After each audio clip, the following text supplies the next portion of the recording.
প্রিয় দিনী ভাইয়েরা, কেমন আছেন আপনারা? সবাই সিয়াম রেখেছি তো? আলহামদুলিল্লাহ। আমরা আল্লাহ পাকের দরবারে শুকরিয়া জানাই যে আল্লাহ পাক আমাদেরকে মাহে রমাদানে সুস্থ শরীরে সওম রাখার তৌফিক দান করেছেন। আলহামদুলিল্লাহ।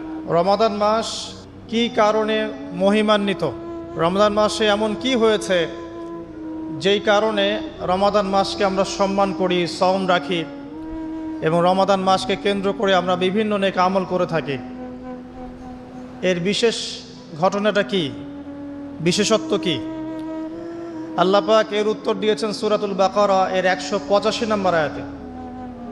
আল্লাহ রাব্বুল আলামিন বলছেন, বা'দা আউযু বিল্লাহি মিনাশ শাইতানির রাজীম, আল্লাহ পাক বলছেন, শাহরু রমাদানাল্লাযী উনজিলা ফীহিল কুরআন, রমাদান সেই মাস যেই মাসে কুরআনুল কারীম নাজিল করা হয়েছে। কি নাজিল করা হয়েছে? রমাদান সেই মাস যেই মাসে কুরআনুল কারীম নাজিল করা হয়েছে। হুদাল লিন্নাস, পুরো মানব জাতির জন্য হেদায়েত স্বরূপ। ওয়া বাইয়িনাতিন মিনাল হুদা ওয়াল ফুরকান, কোরআন হচ্ছে বাইয়িনাত, সুস্পষ্ট প্রমাণ, নিদর্শন, এবং ফুরকান, সত্য মিথ্যা, ন্যায় অন্যায়ের একমাত্র মানদণ্ড। সত্য মিথ্যা, হক বাতিল, ন্যায় অন্যায় এর মানদণ্ড কি মানুষের জ্ঞান নাকি আল্লাহর ওহী? আল্লাহ পাকের সর্বশেষ ওহীর নাম কি? তাওরাত, জাবুর, ইনজিল না কোরআন? আল্লাহ পাক বলছেন সর্বশেষ ওহী, সত্য মিথ্যার চূড়ান্ত মানদণ্ড আল কোরআন আল্লাহ পাক নাজিল করেছেন রমাদান মাসে। বলেন সুবহানাল্লাহ। রমাদান মাসে একটা রাত আছে, লাইলাতুল কদর। লাইলাতুল কদর 27 রমাজানেই হবে জরুরি না। শেষ দশকের বিজোড় রাতগুলোর যে কোনো রাতে লাইলাতুল কদর হতে পারে। হতে পারে 21-এর রাত, হতে পারে 23 বা 25 বা 27 বা 29। ইন্না আনজালনাহু ফি লাইলাতুল কদর, আল্লাহ পাক বলছেন নিঃসন্দেহে আমি কোরআনকে নাজিল করেছি লাইলাতুল কদরে। ওয়ামা আদরাকা মা লাইলাতুল কদর, হে নবী আপনি কি জানেন লাইলাতুল কদর কি জিনিস? লাইলাতুল কদরি খায়রুম মিন আলফি শাহর, এই রাতটা হচ্ছে 1000 মাসের চাইতে উত্তম। কোরআন নাজিল করার কারণে লাইলাতুল কদর 1000 মাসের চেয়ে উত্তম। এই লাইলাতুল কদরে আপনি ইবাদত করলে 1000 মাস ইবাদতের নেকি পাবেন ইনশাআল্লাহ। সুবহানাল্লাহ। তানাজ্জালুল মালায়েকাতু ওয়ার রূহ, এই রাতে মালায়েকা নাজিল হন, অবতীর্ণ হন বা অবতরণ করেন এই পৃথিবীতে, এবং জিবরাইল আলাইহিস সালাম এই পৃথিবীতে আসেন, নেককার বান্দাদের জন্য দোয়া করতে থাকেন। সালামুন হিয়া হাত্তা মাতলাইল ফজর, সকাল পর্যন্ত এই রাতে শান্তি বিরাজ করে। এই রাতে জিবরাইল আলাইহিস সালাম ফেরেশতাদেরকে নিয়ে আসেন, প্রত্যেকটা কাজের ফয়সালা অর্থাৎ 1 বছরের তাকদীর নতুন করে নবায়ন করা হয় লাইলাতুল কদরের রাতে। আল্লাহ পাক বলছেন এই কদরের রাতেই আমি কোরআন নাজিল করেছি। আর এই কোরআন যে মাসে নাজিল করা হয়েছে তার নাম কি? রমাদান মাস। তাহলে রমাদান মাসের সবচেয়ে গুরুত্বপূর্ণ বিষয়টা হচ্ছে আল কোরআন নাজিল হওয়া। এই তো কথা কি বুঝতে পারছেন? রমাদান মাসের সবচেয়ে গুরুত্বপূর্ণ ইভেন্টটা কি? আল কোরআন নাজিল হওয়া। যেই কোরআন নাজিল হওয়ার পরে আইয়ামে জাহেলিয়াতে আরবের যত নোংরা সংস্কৃতি ছিল সব কিছু ধুয়ে মুছে পরিষ্কার হয়ে গেছে, হয়নি? আইয়ামে জাহেলিয়াতে শিরক ছিল, আইয়ামে জাহেলিয়াতে সুদ ছিল, সুদ। আইয়ামে জাহেলিয়াতে মাদক দ্রব্যের প্রচলন ছিল, নারীর অবমাননা ছিল, মেয়েদেরকে জীবন্ত কবর দেওয়া হতো, জেনা ছিল, ব্যভিচার ছিল, ধর্ষণ ছিল, মেয়েদের অধিকার ছিল না, দাস প্রথা ছিল, জুলুম ছিল, অন্যায়, মারামারি, কাটাকাটি, রাহাজানি, যুদ্ধ বিগ্রহ, এগুলো আইয়ামে জাহিলিয়াতে পূর্ণ ছিল। এইরকম একটা জাহেলি সমাজকে মাত্র 23 বছরের ব্যবধানে আল্লাহ রাব্বুল আলামিন পরিবর্তন করে দিলেন। সুবহানাল্লাহ। কে পরিবর্তন করলেন? মুহাম্মদুর রাসূলুল্লাহ সাল্লাল্লাহু আলাইহি ওয়াসাল্লাম কিসের মাধ্যমে পরিবর্তন করলেন? আল্লাহর ওহী, কোরআন এবং সুন্নাহর মাধ্যমে। কত বছরের ব্যবধানে? মাত্র 23 বছর। মাত্র 23 বছর। 23 বছর পরের মক্কায় গিয়ে আপনি দেখবেন কোনো সুদ নাই, কোনো শিরক নাই, কোনো মাদক নাই, কোনো নারীর অবমাননা নাই। সেখানে মেয়েদেরকে আর ধর্ষণ করা হচ্ছে না, সেখানে আর মাদকদ্রব্য মানুষ খাচ্ছে না, সেখানে ভাই ভাই হয়ে গেছে সবাই, একে অপরের সাথে কোনো মারামারি কাটাকাটি ভেদাভেদ নাই, সবাই একটা উম্মাহ হয়ে গেছে। তো এই যে 23 বছরে একটা নোংরা সমাজকে আলোকিত সমাজে পরিণত করা হলো কিসের মাধ্যমে? আল কোরআনের মাধ্যমে। আর সেই কোরআন নাজিল করা হয়েছে রমাদান মাসে। তাহলে এই রমাদান মাসে আমাদের সবচেয়ে বড় দায়িত্বটা কি? কোরআন কেন্দ্রিক জীবন গড়া, তাই নয় কি? কোরআন কেন্দ্রিক জীবন গড়া, কোরআন পড়তে শেখা, কোরআন মানুষকে শেখানো, কোরআনের অর্থটা বোঝা, কোরআনকে নিয়ে গবেষণা করা, কোরআনের দাওয়াত মানুষকে দেয়া এবং কোরআনের যে বিধান এটা বাস্তবায়নের চেষ্টা করা। এই তো কোরআন কেন্দ্রিক কাজ, তো এগুলোই। নবী সাল্লাল্লাহু আলাইহি ওয়াসাল্লাম এবং সাহাবায়ে কেরাম 23 বছর ধরে এই কাজগুলো করেছিলেন বলেই আইএমএ জাহেলিয়াত একটা আলোকিত সমাজে পরিণত হয়েছে। আমার কথা কি বুঝতে পারছেন? আলহামদুলিল্লাহ। এখন আসেন খুব সরল কথা বলি যে আমরা যারা মুসলিম আছি, কোরআন কেন্দ্রিক আমাদের কি কাজ করা উচিত, এই রমাদান মাসে আমরা কি করতে পারি, এবং রমজান মাস থেকে শিক্ষা নিয়ে সারা বছর এটাকে ধরে রাখতে পারি কিভাবে, এটাই মূল কথা। অনেক বেশি কথার প্রয়োজন নাই, মূল কথা কিন্তু অল্প।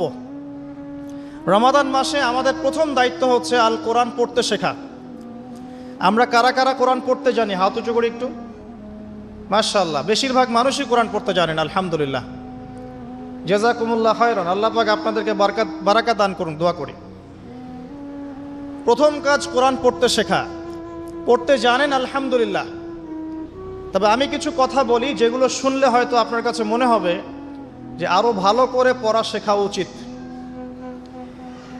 পড়তে শেখা খুব গুরুত্বপূর্ণ একটা কাজ, কিন্তু যেমন তেমন করে পড়তে শিখলে হবে না, মদ মাখরাজ তাজবিদের সাথে পড়তে হবে। যেমন একটা অক্ষর আছে কফ, বড় কফ, যেমন কফ দিয়ে একটা শব্দ আছে কুল। আপনারা সূরায় পড়ছেন নামাজে কুল হু আল্লাহু আহাদ, তাই পড়ছেন না? তো এই কুল শব্দের অর্থ হচ্ছে বলুন। কিন্তু আপনি যদি কফ এর মাখরাজটা ভুল করেন এবং কফ না বলে আপনি ছোট কাফ পড়েন এবং কুল না পড়ে আপনি কুল পড়েন, বলেন যে কুল হু আল্লাহু আহাদ, তাহলে অর্থটা পরিবর্তন হবে। অর্থ দাঁড়াবে খাও আল্লাহ এক এবং অদ্বিতীয়। আমি কি বুঝাতে পারছি? শুধুমাত্র কফ এর উচ্চারণ সঠিকভাবে না করার কারণে আপনার অর্থ পরিবর্তন হয়ে গেছে, বলো এর জায়গায় খাও অর্থ চলে এসেছে। আপনি পড়ছেন আল্লাহু আকবার, আলহামদুলিল্লাহি রাব্বিল আলামিন, এই তো আপনি পড়ছেন আলহামদুলিল্লাহ। শব্দটা কি? আলহামদুলিল্লাহ। এই হা এর মাখরাজ কোথায়? হা এর মাখরাজ কোথায় বলেন একজন? কণ্ঠনালীর মাঝখান থেকে। এখান থেকে আপনি উচ্চারণ করছেন আলহামদুলিল্লাহি রাব্বিল আলামিন। অর্থ দাঁড়াচ্ছে সমস্ত প্রশংসা জগৎসমূহের রব আল্লাহর জন্যে, ঠিক আছে?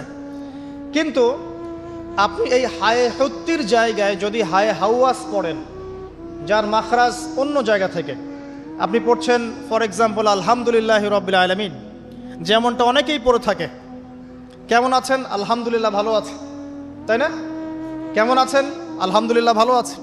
তো আলহামদুলিল্লাহ না বলে সে বলেছে আলহামদুলিল্লাহ। তো যে হায়ের উচ্চারণ পরিবর্তন হয়ে গেছে, এই কারণে অর্থ পরিবর্তন হয়ে দাঁড়াবে যে সমস্ত নিন্দা আল্লাহর জন্যে, যিনি জগৎসমূহের রব। আমার কথা কি বুঝতে পারছেন?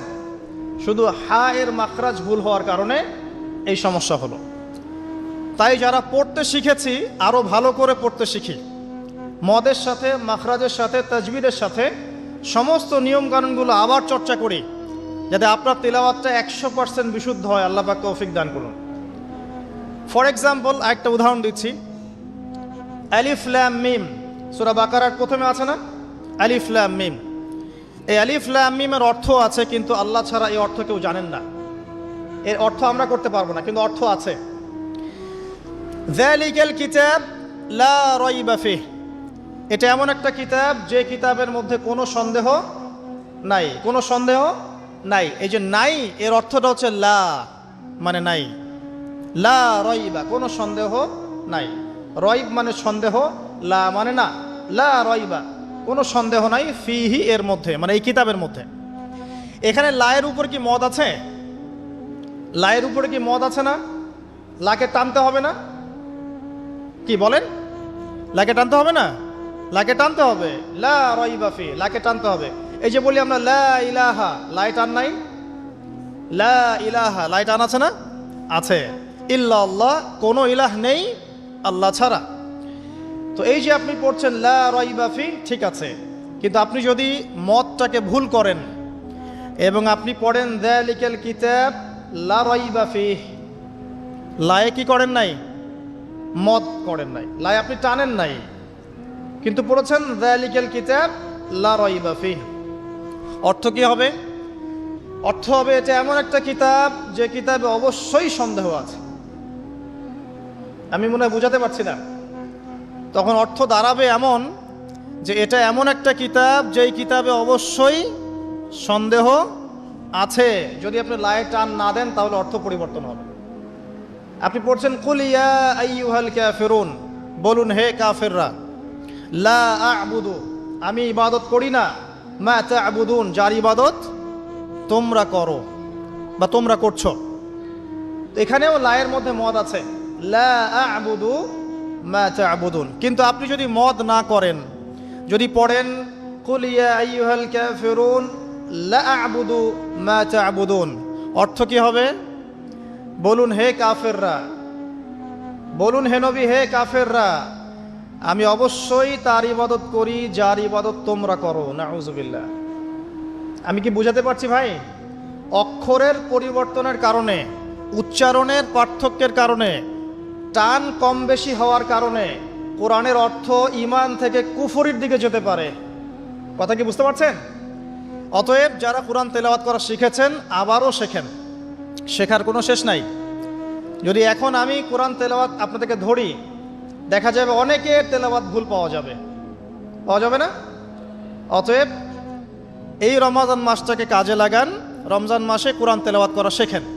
ইমাম সাহেবের কাছে শেখেন, মুয়াজ্জিন সাহেবের কাছে শেখেন, আলেমের কাছে আসেন, মাদ্রাসায় যান। যদি এগুলো সুযোগ না থাকে, অনলাইনে অনেক কোর্স করানো হচ্ছে, অনলাইনে কোর্স করেন। সবচেয়ে ভালো হয় মাদ্রাসায় গিয়ে পড়লে। যদি মাদ্রাসায় পড়তে না পারেন, অনলাইন অফলাইনে কোর্সের মাধ্যমে শেখেন। আপনাকে শিখতে হবে, যে কোনো নিয়মে হোক শিখতে হবে। নুরানি পদ্ধতি বলেন, বৈজ্ঞানিক পদ্ধতি বলেন, যে নিয়মেই বলেন, আপনাকে বিশুদ্ধ করে শিখতে হবে। এবার শিখে ফেললে আপনি কি পাবেন? খুব সংক্ষেপে বলছি। শিখে ফেললে আপনি কোরআন তেলাওয়াত করবেন নিয়মিত। আমি পরামর্শ দেই প্রত্যেক দিন এক পারা করে পড়েন, প্রত্যেক দিন এক পারা, তাহলে 30 দিন 30 পারা পড়া হবে। প্রত্যেক মাসে একটা করে খতম দিতে পারবেন, আপনি বছরে 12টা খতম দিতে পারবেন। যদি আপনি বিশুদ্ধ করে তেলাওয়াত করতে শেখেন, তাহলে রাসূল সাল্লাল্লাহু আলাইহি ওয়াসাল্লামের কিছু হাদিস আপনার জন্যে। নবী সাল্লাল্লাহু আলাইহি ওয়াসাল্লাম বলেছেন, ইকরাউল কোরআন, তোমরা বিশুদ্ধ করে কোরআন তেলাওয়াত করো। ফাইন্নাহু ইয়াতি ইয়াউমাল কিয়ামাহ শাফিআন লিআসহাবিহি, কারণ কিয়ামতের দিন কোরআন তার পাঠকের পক্ষে সুপারিশ করবে। সুবহানাল্লাহ। তিনি বলছেন সূরা বাকারা এবং সূরা আলে ইমরান সুপারিশ করবে, ওই পাঠকের উপরে ছায়া প্রদান করবে। কিয়ামতের মাঠে কোনো ছায়া থাকবে? আল্লাহর আরশের ছায়া থাকবে, কোরআন আপনাকে ছায়া দিবে। সূরা আলে ইমরান, সূরা বাকারা আপনাকে ছায়া দিবে। বিশুদ্ধ করে তেলাওয়াত করা শিখলে আপনি রাত্রেবেলা সূরা মুলক তেলাওয়াত করবেন। কোন সূরা? সূরা মুলক। যে ব্যক্তি রাতের বেলা তেলাওয়াত করে, এই ব্যক্তি মৃত্যুবরণ করলে ইনশাআল্লাহ তাআলা তার কবরের আযাব হবে না। কবরের আযাব কি চারটাখানি কথা? সূরা মুলক তেলাওয়াত করলে এই ব্যক্তিকে সূরা মুলক কবরের আযাব থেকে বাঁচিয়ে দিবে ইনশাআল্লাহ। 30টা আয়াত মুখস্থ করে ফেলতে পারেন। কোরআন তেলাওয়াত করা শিখলে আপনি আয়াতুল কুরসি পড়তে পারবেন। কোনটা? আল্লাহু লা ইলাহা ইল্লা হুয়াল হাইয়ুল কাইয়ুম, এখান থেকে শেষ পর্যন্ত। সূরা বাকারার আয়াত নাম্বার 255। প্রত্যেক ফরজ নামাজের পর যে ব্যক্তি বিশুদ্ধ করে আয়াতুল কুরসি তেলাওয়াত করবে, মৃত্যু ছাড়া তার জান্নাতে যাওয়ার কোনো বাধা নাই। সুবহানাল্লাহ। আর ছোট্ট সূরা আছে কিছু, সূরা ফালাক, সূরা নাস, সূরা ইখলাস। সকালে 3 বার সূরা ইখলাস, 3 বার ফালাক, 3 বার নাস। বিকেলবেলা বা সন্ধ্যার পরে 3 বার সূরা ইখলাস, 3 বার ফালাক, 3 বার নাস। নবী সাল্লাল্লাহু আলাইহি ওয়াসাল্লাম বলছেন, এই ব্যক্তিকে দৃশ্য অদৃশ্যের যাবতীয় ক্ষতি থেকে বাঁচানোর দায়িত্ব আল্লাহ নিয়ে নেবেন ইনশাআল্লাহ। কোনো বিপদ আপদ বালা মুসিবত হঠাৎ করে আপনাকে আক্রমণ করবে না ইনশাআল্লাহ। এরপরে আছে সূরা বাকারার শেষের 3টা আয়াত, লিল্লাহি মা ফিস সামাওয়াতি, এখান থেকে ফানসুরনা আলাল কওমিল কাফিরিন পর্যন্ত। নবী সাল্লাল্লাহু আলাইহি ওয়াসাল্লাম বলেছেন, যে ব্যক্তি রাতের বেলা এই আয়াতগুলো তেলাওয়াত করবে, সারা রাত নফল নামাজ পড়লে যে নেকি হতো, এই 3টা আয়াত তেলাওয়াত করলে সে নেকি হয়ে যাবে ইনশাআল্লাহ। এগুলো কি 4টাখানি কথা? সূরা আলে ইমরানের শেষের 10টা আয়াত রাতের বেলা তেলাওয়াত করা সুন্নাহ, সারা রাত নফলের নেকি পাওয়া যায়। সূরাতুল কাফিরুন, কুল ইয়া আইয়ুহাল কাফিরুন, এই সূরাটা যদি কেউ ঘুমানোর সময় পাঠ করে, রাতে শোয়ার সময় পাঠ করে, আল্লাহ নবীজি বলছেন সেই ব্যক্তিকে আল্লাহ পাক শিরকের পাপ থেকে বাঁচাবে। কোন পাপ? শিরকের পাপ। আর আমি অনেক লেকচারে বলেছি যে প্রতি 1000-এ 999 জন মানুষ জাহান্নামে যাবে।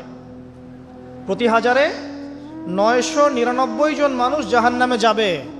তাদের আমল নামায় যে পাপটা থাকবে তার নাম হচ্ছে শিরক। কথায় শিরক, কাজে শিরক, বিশ্বাসে শিরক। আর এই শিরকে এখন আমরা হাবুডুবু খাচ্ছি। মুসলিমরা বিশ্বাস করে আল্লাহ ছাড়া অন্য কেউ সন্তান দিতে পারে, বিশ্বাস করে না? বিশ্বাস করে। মানুষ এখন বিশ্বাস করে আল্লাহ ছাড়া অন্য কেউ মহাবিশ্ব সৃষ্টি করেছে, বা মহাবিশ্ব এমনি এমনি সৃষ্টি হয়েছে, বিগ ব্যাং এর মাধ্যমে, আল্লাহ সৃষ্টি করে নাই। মানুষ মনে করে জমিনে মানুষের বিধান চলবে, আল্লাহর বিধান জাদুঘরে থাকবে, এটা মানুষ মনে করে। মানুষ মনে করে মানুষ আল্লাহর হালালকে হারাম করতে পারে, আল্লাহর হারামকে হালালও করতে পারে। এটা মানুষের স্বাধীনতা, বাক স্বাধীনতা, ব্যক্তি স্বাধীনতা। মানুষ মনে করে যে আল্লাহ ছাড়া অন্য কাউকে সেজদা করা যায়, আল্লাহ ছাড়া অন্য কেউ সন্তান দিতে পারে, আল্লাহ ছাড়া অন্য কেউ ভালো মন্দের মালিক, জীবন মৃত্যুর মালিক, কল্যাণ অকল্যাণের মালিক। মানুষ এগুলো মনে করে। মানুষ এখন শিরকে হাবুডুবু খাচ্ছে, বিশ্বাসে শিরিক করে, কথায় শিরিক করে, অথবা কাজে শিরিক করে। মুসলিমরা আল্লাহ ছাড়া অন্য কাউকে সেজদা করে না, মুসলিমরা কবরে সেজদা করে না, মাজারে সেজদা করে না, মুসলিমরা কবরকে কেন্দ্র করে তাওয়াফ করে না, মুসলিমরা হাতে সুতা বালা পড়ে না, মুসলিমরা হাতে আংটি পড়ছে এবং মনে করছে যে এই আংটি ওকে রোগ থেকে বাঁচাবে, এই সুতা ওকে রোগ থেকে বাঁচাবে। মুসলিমরা চন্দ্র সূর্য গ্রহ নক্ষত্রের কাছ থেকে কল্যাণ কামনা করে। মুসলিমরা মনে করে যে মানুষ আগামীকালকের আবহাওয়া বলতে পারে। মুসলিমরা রাশি চক্রে বিশ্বাস করে। মুসলিমরা টিয়া পাখির কথাই বিশ্বাস করে। দেখেন রাস্তার পাশে টিয়া পাখি বসে আছে, ভাগ্য গণনা করছে। এগুলো মুসলিমরা করে। শিরকের শেষ নাই। আমি একটা বইয়ের নাম বলি মাঝে মাঝেই, বইটার নাম হচ্ছে কিতাবুত তাওহীদ। কি নাম? কিতাবুত তাওহীদ। এই বইটা বাসায় কিনেন, দেখবেন শিরিক কত প্রকার, কি কি সব কিছু লেখা আছে এখানে, এবং কতভাবে আমরা শিরিক করি এটা লেখা আছে এখানে, বাঁচবেন কিভাবে সেটাও লেখা আছে। যাই হোক, সূরাতুল কাফিরুন যে ব্যক্তি শোয়ার সময় পড়বে, আল্লাহ পাক তাকে শিরকের পাপ থেকে বাঁচিয়ে রাখবেন ইনশাআল্লাহ তাআলা।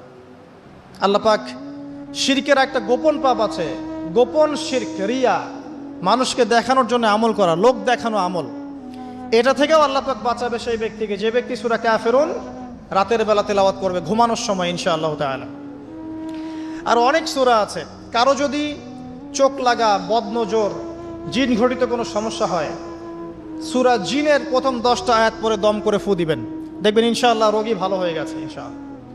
কারো যে কোনো অসুস্থতা থাকলে চিকিৎসা করবেন, ওষুধপত্র খাবেন, সব ঠিক আছে। তার আগে সূরা ফাতিহা পড়বেন। সূরা ফাতিহা পড়ে নিজের গায়ে দম করবেন, পানিতে দম করে খাবেন, দেখবেন সূরা ফাতিহার মধ্যে শিফা আছে। সূরা ফাতিহার মধ্যে শিফা আছে। এই সূরা আরেকটা নাম হচ্ছে আয়াতুশ শিফা। এই সূরার মধ্যে শিফা আছে, আরোগ্য আছে, আর অনেক আয়াত আছে, এগুলো বলতে গেলে সময় শেষ হয়ে যাবে। তো প্রথম যে কাজ আমাদের, সেটা হলো আল কোরআনকে বিশুদ্ধ করে পড়তে শেখা। আমার কথা কি বুঝতে পারছেন? যারা পড়া শিখেছেন আবার পড়া শেখেন। কারণ কি? আমি বললাম আপনার অক্ষরের পার্থক্যের কারণে, মদ মাখরাজের পার্থক্যের কারণে তাজবিদের নিয়মের ভুল ত্রুটির কারণে অর্থ পরিবর্তন হয়ে যেতে পারে, তখন সারাটা জীবন আপনি ভুল পড়ে যাবেন। আর আমি এটা আপনাকে হলফ করে বলতে পারি যে আপনি কোরআন যতটুকু তেলাওয়াত করছেন এবং নামাজে যে আরবিগুলো পড়ছেন এগুলোর মধ্যে অনেক ভুল ভ্রান্তি আছে, আপনি জানেন না। যদি আপনি কোনো আলেমের কাছে যান, তাকে শোনান, তিনি আপনার ভুল ধরাতে পারবেন। অতএব আবার বিশুদ্ধ করে পড়া শেখেন, আল্লাহ পাক তৌফিক দান করুন। নবীজি বলেছেন সাল্লাল্লাহু আলাইহি ওয়াসাল্লাম, মান ক্বারাআ হারফাম মিন কিতাবিল্লাহি ফালাহু হাসানা, কেউ যদি একটা হরফ তেলাওয়াত করে কোরআনের, তার নেকি হবে কত নেকি? আল হাসানাতু কাআশরি আমসালিহা, এক নেকি 10 দিয়ে গুণ করা হবে। অর্থাৎ একটা হরফ তেলাওয়াত করলে 10 নেকি হবে ইনশাআল্লাহ। আলিফ লাম মিম পড়লে 10 নেকি হয় না, আলিফ লাম মিম পড়লে 30 নেকি হয়। কারণ আলিফ একটা হরফ, লাম একটা হরফ, মিম একটা হরফ। আপনি কি জানেন কোরআনে কতগুলো হরফ আছে? আল কোরআনে 600টা পৃষ্ঠা আছে। কত পৃষ্ঠা? একটা হাফেজি কোরআনে 600 পৃষ্ঠা থাকে। প্রত্যেক 20 পৃষ্ঠায় একটা করে পারা শেষ হয়। প্রত্যেকটা পৃষ্ঠার মধ্যে 15টা করে লাইন থাকে। কয়টা লাইন থাকে? 15টা লাইন থাকে। প্রত্যেকটা লাইনের মধ্যে 9টা করে গড়ে শব্দ থাকে। গড়ে 9টা করে শব্দ থাকে। এক পৃষ্ঠায় দেখবেন 134 বা 135টা শব্দ থাকবে। এখন 600কে আপনি 135 দিয়ে গুণ করলে দেখবেন আল কোরআনে 77,800টা শব্দ আছে। 77,800টা শব্দ আছে, মানে প্রায় 78,000 শব্দ আছে। এটা হলো শব্দের কথা বললাম। এই শব্দগুলো সব নতুন শব্দ নয়, এগুলো বের হয়েছে মাত্র 4 থেকে 4,500 শব্দ থেকে। মাত্র 4 থেকে 4,500 শব্দ থেকে। এই শব্দগুলো আবার 3 ভাগে ভাগ করা যায়। এক ভাগ হচ্ছে নাউন্স। নাউন্স তো বোঝেন, বিশেষ্য, যেগুলোকে আমরা ইসম বলি। যেমন আল্লাহ, মুহাম্মদ, জিবরিল, মিকাল, ইব্রাহিম, ইসমাইল, এগুলো নাউন মানে বিশেষ্য। একগুলো আছে ফেল বা ক্রিয়াপদ, যেমন না'বুদু, নাস্তাইন, নাতরুকু, ইয়ামালুন, ইয়াফআলুন ইত্যাদি। অনেকগুলো আছে ফেল মানে ক্রিয়া। এই ফেলগুলোই মূল জিনিস, এগুলো ভার্বস। এগুলো 2 ভাগে ভাগ করা যায়, ফেলে মাজি এবং ফেলে মুদারে, অতীতকাল এবং বর্তমান ভবিষ্যৎকাল। আরেকগুলো আছে হরফ বা অব্যয়। এগুলোকে আমরা ইংরেজিতে বলি প্রোনাউন্স বা প্রিপোজিশন বা কনজাংশন, ইন্টারজেকশন। এগুলো সব কিছু মিলেই হরফ। এই অল্প কিছু শব্দ থেকে কোরআনের 78,000 শব্দ বের হয়েছে। কোরআনের যদি কেউ 400 থেকে 500টা মাজদার জানে, মাত্র 400 থেকে 500টা মাজদার, ইনশাআল্লাহ তাআলা সে কোরআনের 70% অনুবাদ করতে পারবে ইনশাআল্লাহ। কথা কি বুঝতে পারছেন? হয়তো কিছু বুঝতে পারছেন না। মাত্র 400 থেকে 500টা মাজদার, মূল ওয়ার্ড, রুট ওয়ার্ড কেউ যদি জানে, এবং এই একটা শব্দ থেকে অনেকগুলো শব্দ তৈরি করার ট্রান্সফরমেশন পদ্ধতি আছে, একটা আরবি ব্যাকরণ একটা পদ্ধতি আছে, যে একটা শব্দ থেকে আপনি অনেকগুলো শব্দ তৈরি করতে পারবেন। আরবিতে এরকম পদ্ধতি আছে।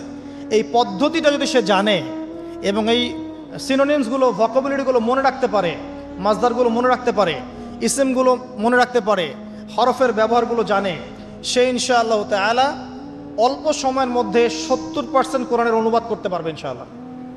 বাকি 30% কি হবে সেটা নিয়ে পরে চিন্তা করা যাবে। আমি একটা ছোট্ট উদাহরণ দিচ্ছি। সূরা ফাতিহা, এখানে কম বেশি 18 থেকে 20টা শব্দ আছে, ঠিক আছে? আলহামদুলিল্লাহি রব আলামিন, রহমান রহিম, মালিক ইয়াউমদ্দিন, শব্দগুলো আছে। হয়তো সব মিলিয়ে হবে 18 থেকে 20টা শব্দ। সূরা ফাতিহার এই শব্দগুলো কোরআনে রিপিট করা হয়েছে 7,800 বার। কতবার? 7,800 বার। মানে সূরা ফাতিহার অর্থ যে জানে, সে কোরআনের 7,800টা শব্দের অর্থ জানে। আল্লাহ পাক এই জন্যই বলেছেন, ওয়ালাকাদ ইয়াসসারনাল কুরআনা লিযিকরি ফাহাল মিন মুদ্দাকির। আমি কোরআনকে বোঝার জন্য সহজ করে দিয়েছি, উপদেশ গ্রহণের জন্য সহজ করে দিয়েছি। ফাহাল মিন মুদ্দাকির, কেউ কি আছো উপদেশ গ্রহণকারী? কোরআন বোঝা সহজ। হাদিস শাস্ত্র কঠিন। হাদিস শাস্ত্রের মধ্যে অনেক কঠিন শব্দ থাকে, অনেক উঁচু স্তরের ব্যাকরণ থাকে। কোরআন সত্যি বোঝা সহজ। শুধু প্রয়োজন আপনার পরিশ্রম, আপনার লেগে থাকা, আপনার দোয়া, আপনার অধ্যবসায় এবং আলেম উলামার কাছে যাওয়া আসা করা এবং ধারাবাহিকতা বজায় রাখা। ইনশাআল্লাহ 2টা বছর সময় দেন, দেখবেন ইনশাআল্লাহ তাআলা আপনি আল কোরআনের মিনিমাম 60 থেকে 70% বুঝতে পারছেন। আমি কিন্তু বলছি না যে আপনি মুফতি হয়ে যাবেন, মুহাদ্দিস হয়ে যাবেন, মুফাসসির হয়ে যাবেন, এটা বলছি না। কিন্তু আপনি কেউ কোরআন তেলাওয়াত করলে আপনি তার অর্থটা বুঝতে পারবেন। আসুন কোরআনকে সময় দিন রমাদান মাসে, প্রথমে তেলাওয়াত করা শিখুন, প্রত্যেক হরফে 10টা করে নেকি পাবেন। এই যে বললাম ৭৮,০০০ শব্দ, তাহলে অক্ষর কত লাখ আছে আপনি চিন্তা করেন। এখন বিশুদ্ধ করে তেলাওয়াত করা শিখলে যদি আপনি রমাদান মাসে এক খতম দেন কোরআন, এমনিই তো খতম দিলে আপনার প্রত্যেক হরফে 10 নেকি হবে, আর রমাদান মাসে খতম দিলে 70 থেকে 700 গুণ বাড়িয়ে দেওয়া হবে। তাহলে একটা খতম দিলে আপনার আমল নামায় কত কোটি নেকি লেখা হবে, এটা আপনি চিন্তা করেন। তাই রমাজানে যারা কোরআনকে সময় দিতে পারেনি এখনো, আমি বলবো তাদের চেয়ে হতভাগা আর কেউ নাই এখন। তাদের চেয়ে হতভাগা মানুষ এই পৃথিবীতে কেউ নাই। আর তার জন্য আফসোস, যে ব্যক্তির বয়স হয়ে গেছে, বার্ধক্যে চলে গেছে, কিন্তু কোরআন বিশুদ্ধ করে তেলাওয়াত করার সৌভাগ্য হয়ে ওঠে নাই। আল্লাহ পাক আমাদের সবাইকে কোরআন তেলাওয়াত করার তৌফিক দান করুন, আমিন। প্রত্যেক মাসে একটা করে খতম দেওয়ার তৌফিক দান করুন, প্রত্যেক দিন এক পারা করে পড়ার তৌফিক দান করুন, এবং কোরআন অর্থ বোঝার তৌফিক দান করুন, আমিন। কোরআন তিলাওয়াত করা শেখার পরে কি করবেন? কিছু অংশ হিফজ করবেন, কিছু অংশ মুখস্থ করবেন। যারা পুরো মুখস্থ করে তাদেরকে আমরা বলি হাফেজে কোরআন, তাই তো? আমরা যারা হাফেজ হতে পারি নাই, আমাদের বাচ্চাদেরকে হাফেজ বানানো যায় না? আমার ছেলে, আমার মেয়ে, আপনার ছেলে, আপনার মেয়ে হাফেজ হতে পারে না? আর আমরা সারা জীবনে কত শত বই মুখস্থ করেছি। কেমিস্ট্রির ওই যে পর্যায় সারণী আপনার মুখস্থ, ফিজিক্সের সূত্রগুলো মুখস্থ, এই যে হায়ার ম্যাথের কঠিন কঠিন সূত্র মুখস্থ, ইকোনমিক্স মুখস্থ। আপনার বিসিএস কোচিং করছেন, আপনি কোন সাহিত্য কে লিখেছে, কোন কবিতা কে লিখেছে, কোন কবির জন্ম কবে, মৃত্যু কবে, সব মুখস্থ, তাই না? আমরাও তো পড়েছি এগুলা। তো এগুলো মুখস্থ করায় না? কত গল্প, প্যারাগ্রাফ রচনা আপনি মুখস্থ করেছেন। কোরআন 600 পৃষ্ঠার একটা কিতাব, আপনি মুখস্থ করতে পারবেন না, এটা কিন্তু বিশ্বাসযোগ্য কথা নয়। বরং পৃথিবীর কোনো বই মানুষ হুবাহু বলতে পারে না কোরআন ছাড়া। বেদ মানুষ কি মুখস্থ বলতে পারে? বাইবেল মানুষ মুখস্থ বলতে পারে? জাবুর, ইনজিল মানুষ মুখস্থ বলতে পারে? কোরআন ছাড়া কোনো কিতাবই মানুষ মুখস্থ বলতে পারে না। কিন্তু কোরআন, আজকে যদি কোরআন পৃথিবী থেকে মুছে ফেলা হয়, মানে পৃথিবী থেকে সমস্ত কোরআনের কপি যদি আজকে মুছে ফেলা হয়, কালকে দেখবেন আগামীকাল কোরআনের হাফেজরা কোরআন আবার লিখে ফেলবে ইনশাআল্লাহ। এটাই কোরআন। ইন্না নাহনু নাযালনা যিকরা ওয়া ইন্না লাহু লাহাফিজুন। আমি এই কোরআন, এই জিকির নাজিল করেছি, আর আমি আল্লাহ এর হেফাজত করব। আল্লাহ পাক দায়িত্ব নিয়েছেন। অতএব আমরা হাফেজ হওয়ার চেষ্টা করি। এখন কথা হচ্ছে, আমরা সবাই তো আর 30 পারা হাফেজ হতে পারবো না, তাই তো? তাহলে আমি কিছু ইম্পর্টেন্ট সূরা বলছি, কিছু ইম্পর্টেন্ট সূরা, ইম্পর্টেন্ট আয়াত, এগুলো সবাই মুখস্থ করবেন, পারবেন?